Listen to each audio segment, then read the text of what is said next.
Hi there and welcome to Douglas Laing's Remarkable Regional Malt Whisky Tasting. My name's Chris Leggat.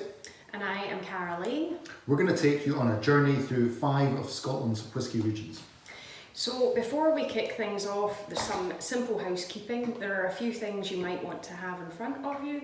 There are some things you definitely will need to have in front of you. One would be a tasting notepad to scribble down some of your thoughts on the whiskies you're about to try. The other might be a water jug. These are high strength or high alcohol strength whiskies, so you might want to add some droplets of water. Something you will definitely need is a glass, preferably something like this, which is a whisky nosing glass, but any glass will do, even a wine glass so you can swirl the whisky would help.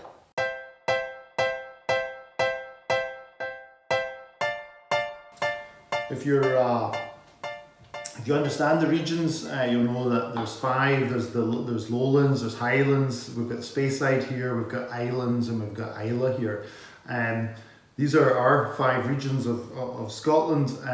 There's also, it should be, remember the number 5, there's also 5 types of Scotch whisky. We have single malt, we have single grain, we have blended grain, we have blended Scotch, and we have these blends of single malts.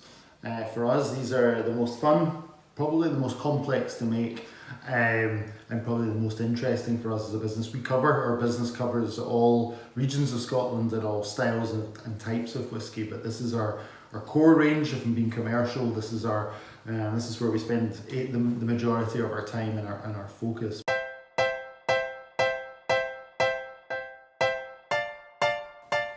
Now it is time to open the pack that you've received from us.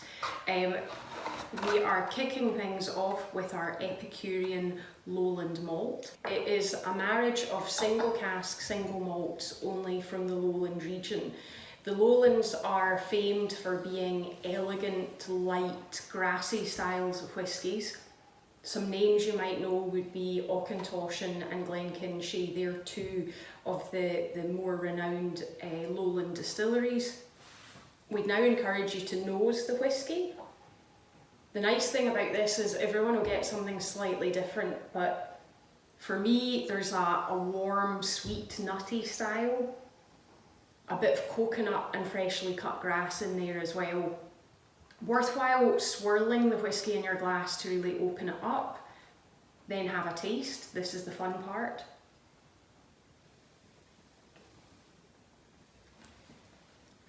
So again, you will probably get something different from me. Generally you find you get a different taste depending on what you've been eating, whether you're inside, outside. For me there's a vanilla custard creaminess.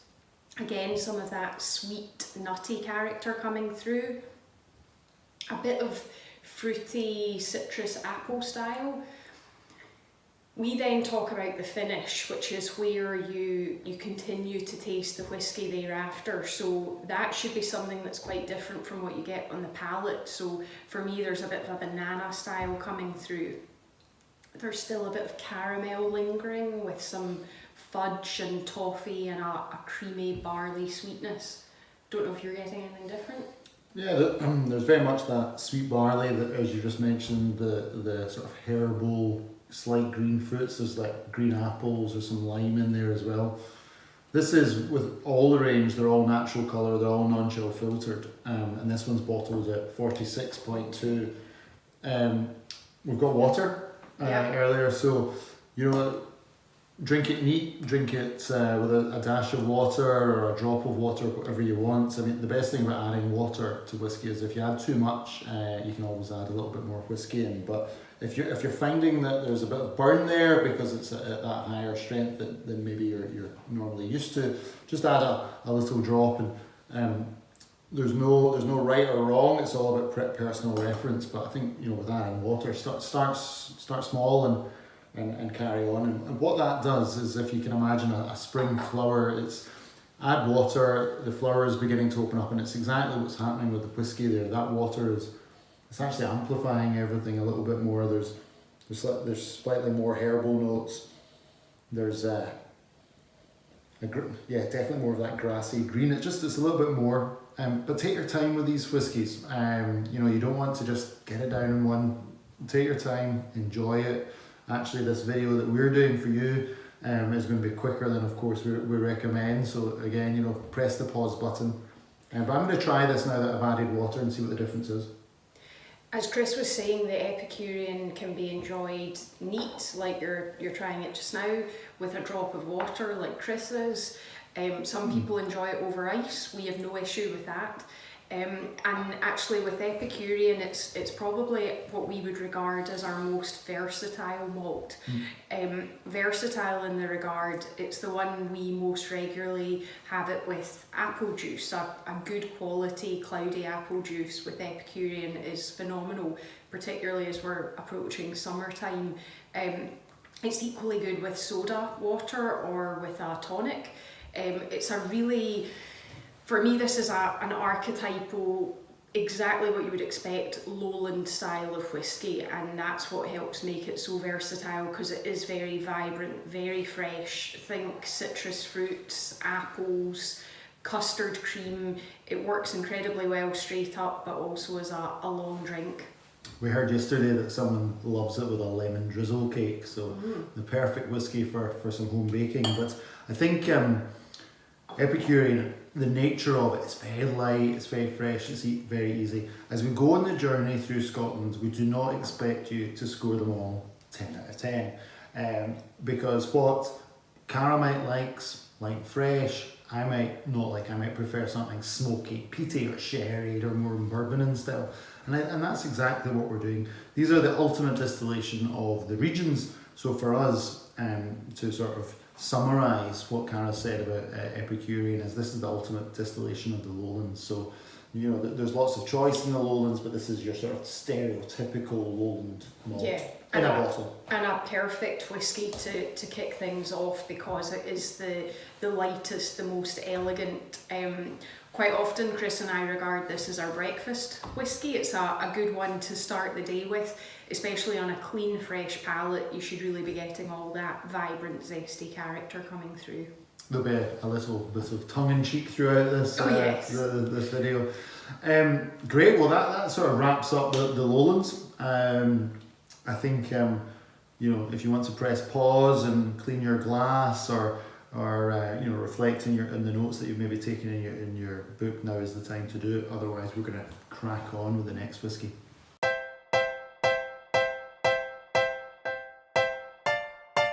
So the next whisky on our journey, we've gone from the Lowlands, very simple, the line between Glasgow and Edinburgh, the Lowlands, and then above that is the Highlands. We're going to enjoy now our Timorous Beastie. This is bottled at 46.8%. Same as Epicurean and the others, natural colour, non-chill filtered. And this one is very different from the start. I'll just pour myself one, you do that as well. So, firstly, cheers. Cheers. Cheers. Cheers. Nosing this whiskey, you get a real, some people say American cream soda, I can't get that out of my head, but there's again more vanilla. There's a lot of sort of glazed creme brulee, slightly burnt creme brulee. There's sweet Highland barley in there. And it's really important to emphasise that if you're a bourbon drinker, this is really important, because this is predominantly first fill American bourbon cask matured spirit.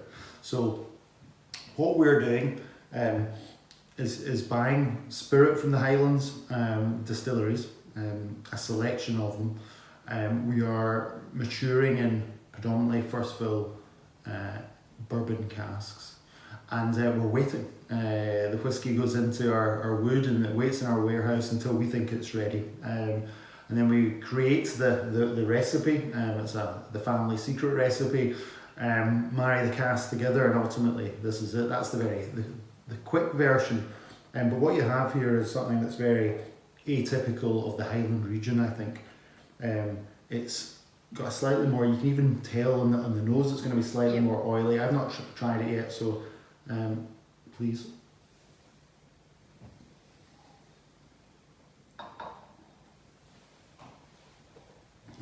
were talking about earlier with the Epicurean, it's just amplified a little bit more. It's a little bit more rounder. There's a little bit more sort of that toasted and burnt barley flavour coming through, but you really notice the influence of the cask here. You really notice the influence of those bourbon casks, and you really notice the influence of the Highland spirit here. So the spirit's a little bit more oily, a little bit more robust. That married with those great casks is wonderful. So for us, this is the ultimate distillation of the Highlands. Highlands in geography is the biggest region, distilling region of Scotland. It goes just from the Lowland line just above Glasgow and Edinburgh right the way north up to the islands at the north of the country. So in landmass it's the biggest. But this is our Timorous Beastie. It's been around since, when has it been around since, Cara? Since 2014 this one came into the Douglas Lane portfolio, and it's another one that's great on its own like this, and it's a much rounder, fuller style of whisky from what we started with the Epicurean. It also, ironically, given the mouse on the label, pairs incredibly well with a cheese, preferably a hard, slightly salted cheese. That salty style of cheese goes incredibly well with the honey sweetness that comes through in Timorous Beastie. But the Timorous Beastie that's in your glass and in your hands just now, maybe it's gone, is certainly our second in the lineup. So we start in the Lowlands, lying fresh as Cara said, breakfast. Well, maybe this is now lunchtime, and we're getting a little bit more bang for our buck at this point.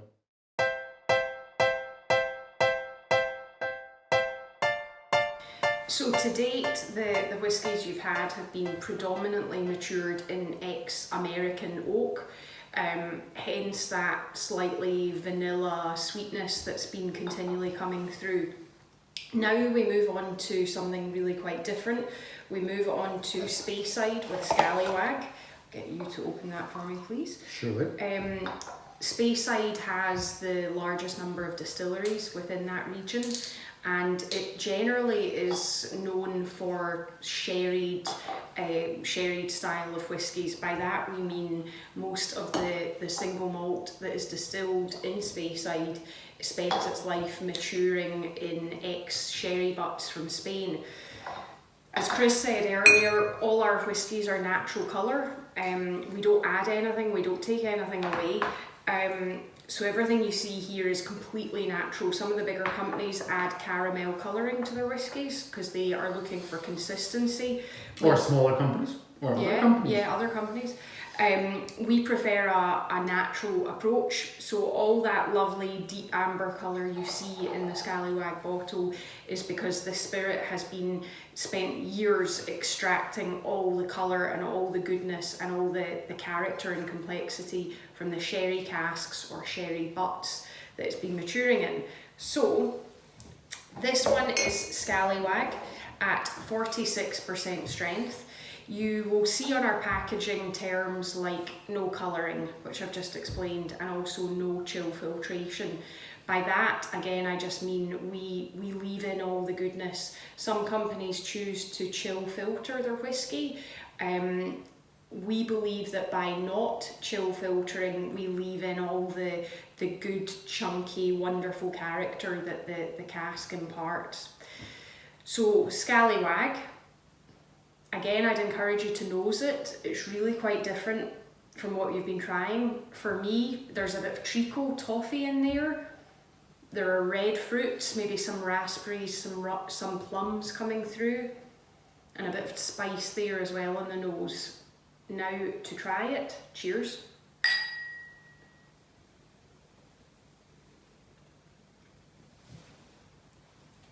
And immediately I get a cocoa mocha style, a bit of fruitcake in there, more red forest fruits, a bit of cinnamon, a bit of nutmeg.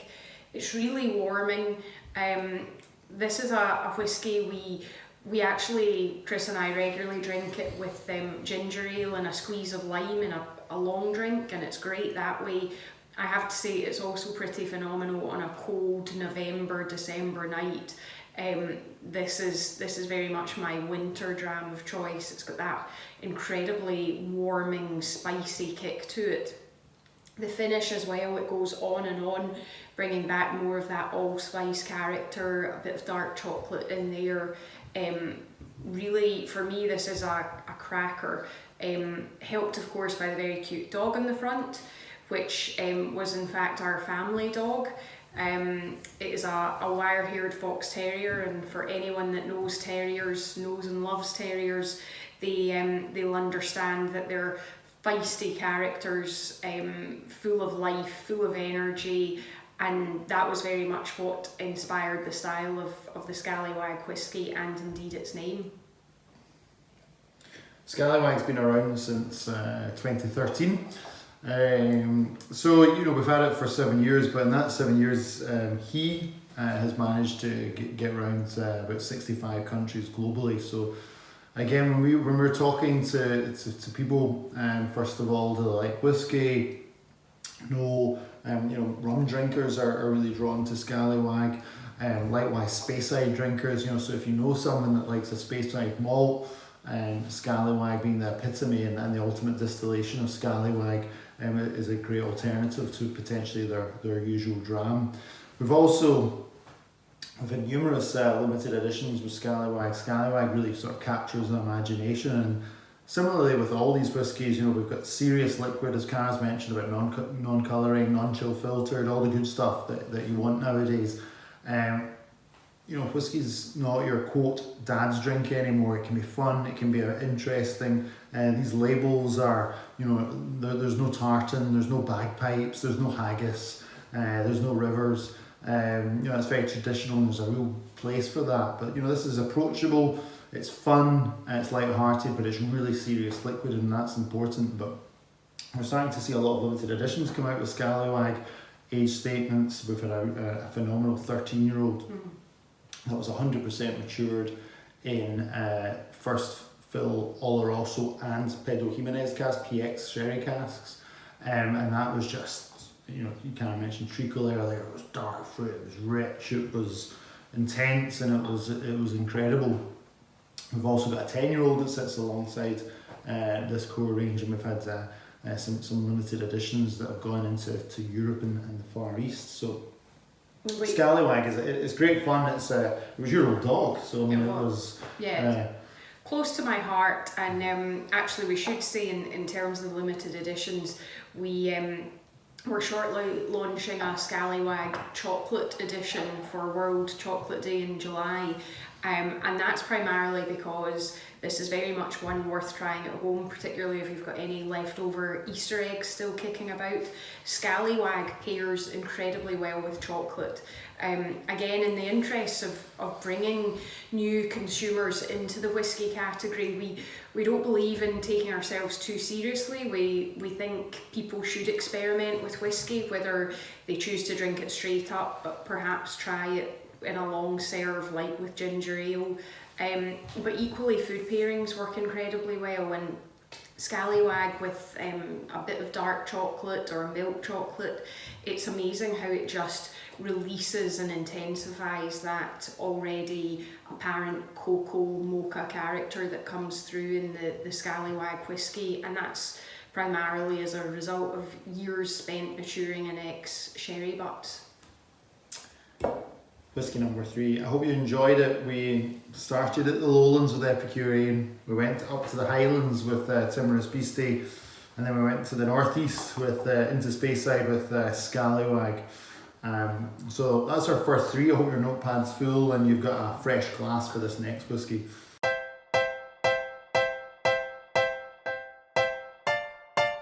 Can I have a Rock Island, please? Thanking you. You want to pour yourself one, or I'll pour you one? Thank you. So we're opening the miniature pack this evening. That's in front of you. So let's move over another region and over to the Islands of Scotland. Now, cheers. The Islands of Scotland. So you can start to think of Skye, you can start to think of Orkney, and of course you can think of places like Arran and the very famous whisky distilling region of Islay, which is of course an island. Rock Islands for us is really interesting, and as I'll tell you a quick story as we're nosing and drinking it. But nosing, I mean, this is as a young boy going to Islay on the ferry, or going to even more recently Arran. If you're up in the top deck of a Calmac ferry on a slightly windy day, and you take a deep breath, that's what Rock Island is. Very salty. Salty, it's oceanic, it's maritime, there's a lot going on there. There's, that's like a walk on the beach in a glass. That's very Moorish, and I keep stalling to drink it. I want to just keep nosing it, but cheers again. Cheers.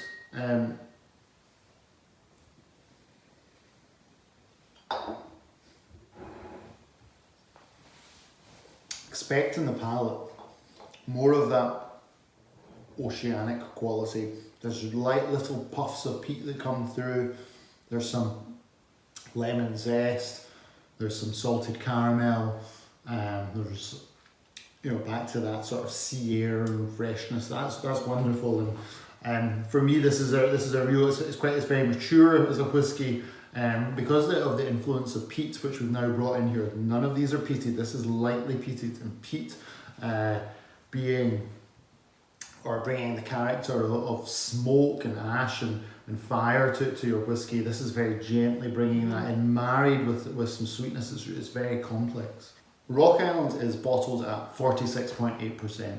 The same as the others, natural colour, non-chill filtered, but it's a marriage of single malts purely from Arran, from the islands of Jura, from the island of Orkney, and from the island of Islay.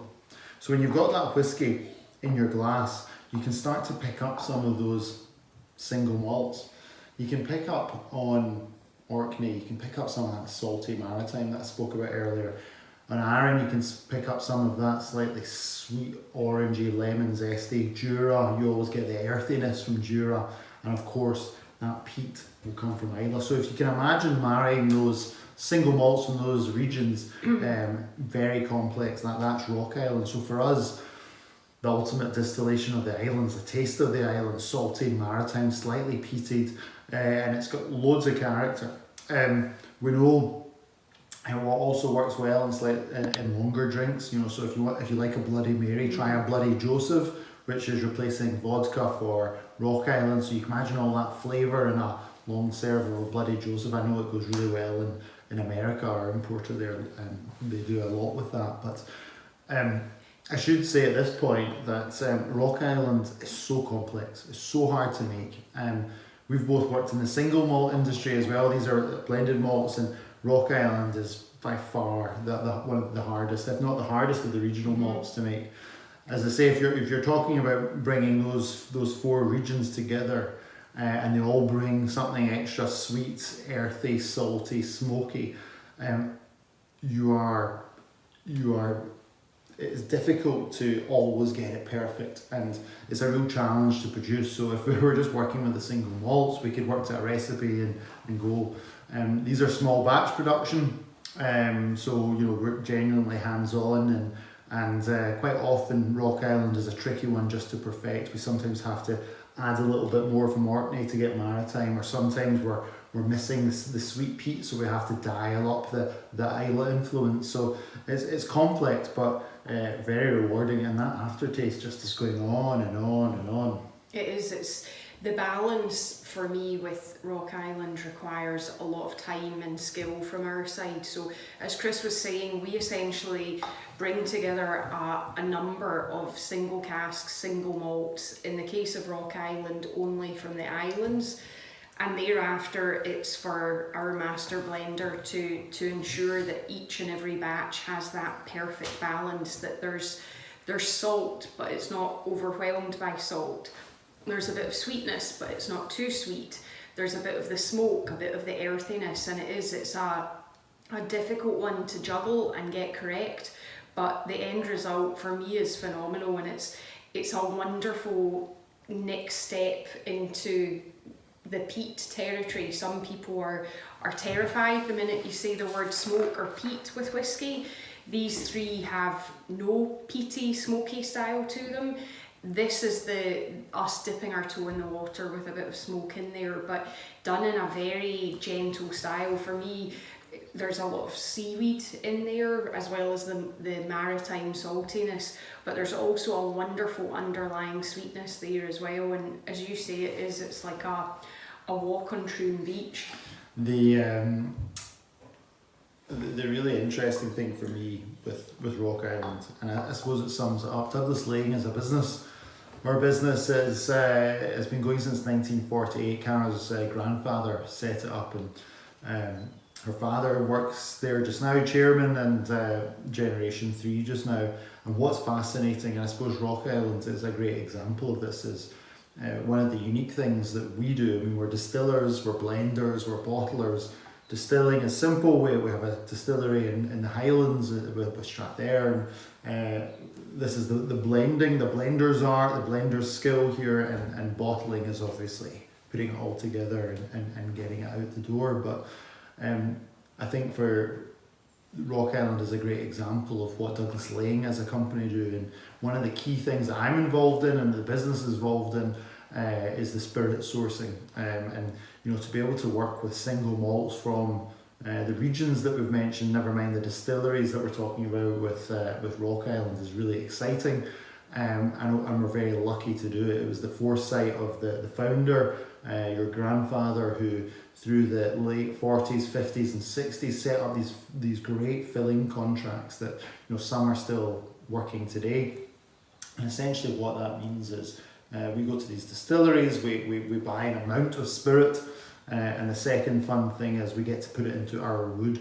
Again, a fun bit that I like to get involved in is the selection of whether it be ex-bourbon casks, or also sherry casks, Pedro Jimenez casks, whatever it may be, American oak casks. It's exciting. So Douglas Laing, it gives us the credibility, and it gives us the understanding of all the regions, because we're sourcing not just from one distillery but across Scotland. And I think Rock Island, I mean, that's joyful, and I hope you've enjoyed it as well. I hope your notepads are full. I hope you've got lots of questions that you can come and chat to us about later on our social media channels or via info@douglaslaing.com. But I think what we're going to do is we're going to charge our glasses now and move on to Big Peat.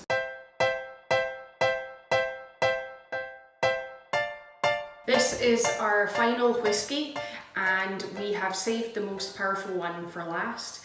Big Peat, unsurprisingly, takes us over to Islay. So Big Peat is a marriage of single cask, single malts, only from the island of Islay, which is very much famed for its big, smoky, peaty style of whiskies.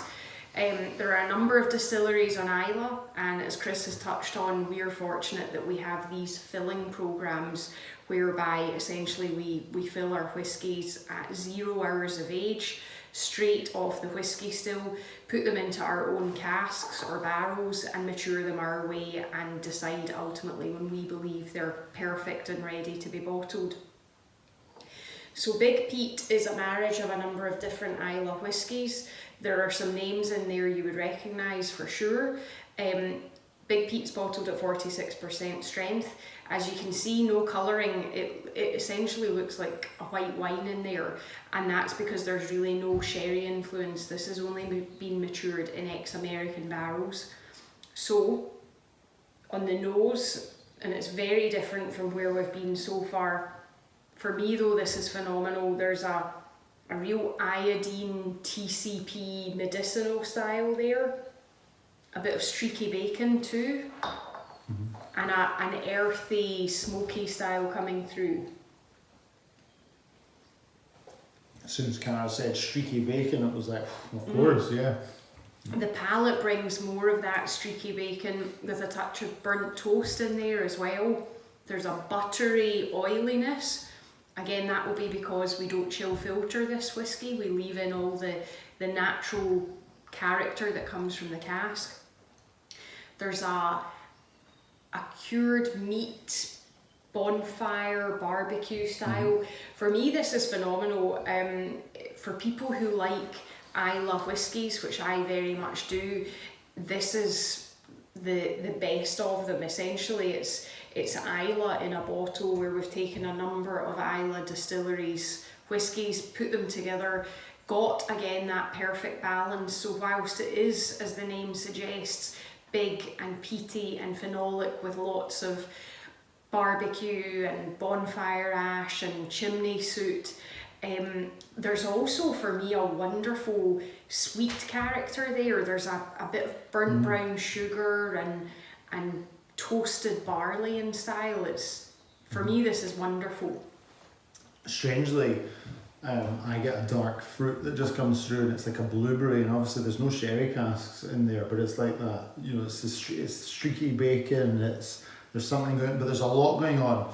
And I think it's important, again, this is a great example of when you talk about colour, you know, not only is this not predominantly 100% matured in American oak, but we're not always using first fills. Sometimes we use first and second fills, and that's because we don't want the cask to overpower the Islay and the smoke and the fire.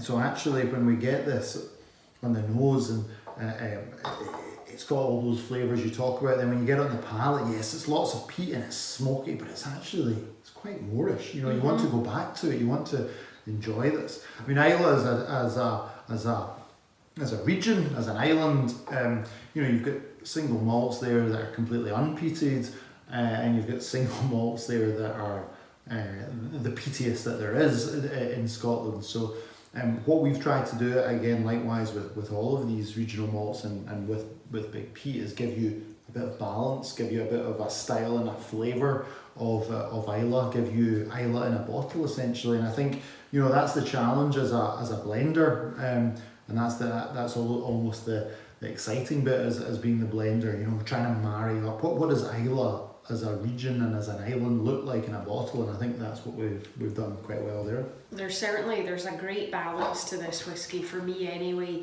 It's one where, particularly during these challenging times where we're all in our homes and in our gardens, we would really encourage you to try this whisky with any spring, summer barbecues you might have coming up. Again, there's that cured meat barbecue style, it just amplifies a barbecue very well. It's also excellent if you're feeling a bit more experimental in a classic whisky sour. We call it the smoky sour, and Big Peat in a whisky sour really is a great combination.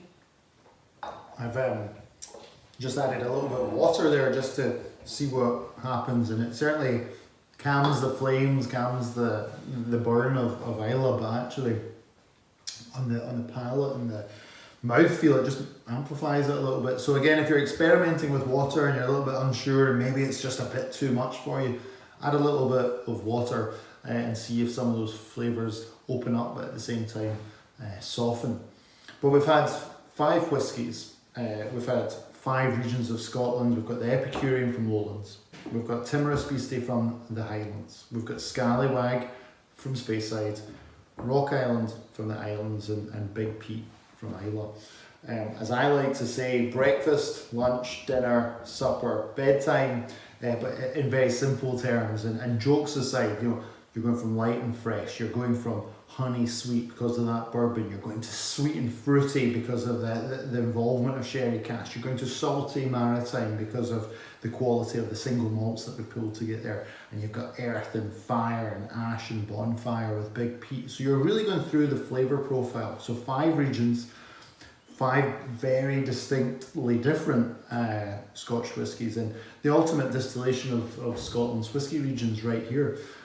This is our view that these are all blended malts, and sometimes blended malts gets a hard time. These are not blended Scotch, that's a category. These are blended malts. So ultimately these are single cask, single malts married together.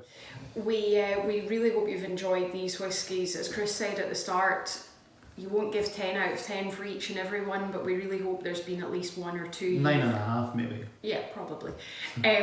We hope there's at least been 1 or 2 you've really enjoyed and might become a new firm favourite for you.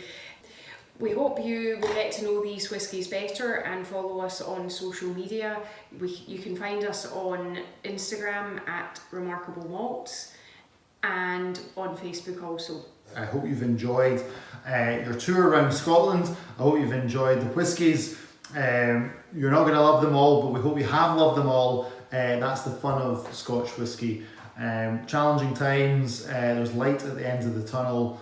Enjoy your malts, have fun, and we'll thanks for tuning in. Yeah, absolutely. Cheers, guys. Thanks. Cheers. Bye-bye.